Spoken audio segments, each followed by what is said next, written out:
കഴിഞ്ഞ കുറേ വർഷക്കാലമായി ഡൽഹി കേന്ദ്രഭരണ പ്രദേശവും ഡൽഹി കോർപ്പറേഷനും BJPക്ക് ഭരിക്കാൻ കിട്ടാത്തതിൻ്റെ ഒരു പ്രതികാര ബുദ്ധിയോടുകൂടിയാണ് കഴിഞ്ഞ കുറച്ച് വർഷമായിട്ട് കേജ്രിവാളിനോട് നരേന്ദ്രമോദി സർക്കാർ സ്വീകരിച്ചുകൊണ്ടിരിക്കുന്നത്.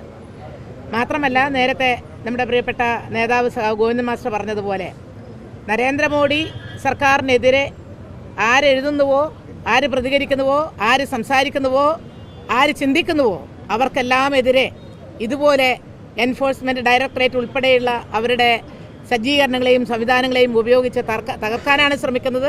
ഇത് അടിയന്തരാവസ്ഥയെക്കാളും കഷ്ടം എന്ന് പറയാവുന്ന ഫാസിസ്റ്റ് സമീപനത്തിലേക്ക്, അങ്ങേയറ്റത്തെ അമിതാധികാര പ്രവണതയിലേക്ക് പോയിക്കൊണ്ടിരിക്കുകയാണ്. ഇതിനെതിരെ ജനാധിപത്യ വിശ്വാസികൾ ഒന്നടങ്കം യോജിച്ച് ഇന്ത്യക്കകത്ത് നിലപാട് സ്വീകരിച്ചുകൊണ്ട് ഈ നിലപാടിനെ, ഈ പ്രവണതയെ നമ്മൾ എതിർക്കണം.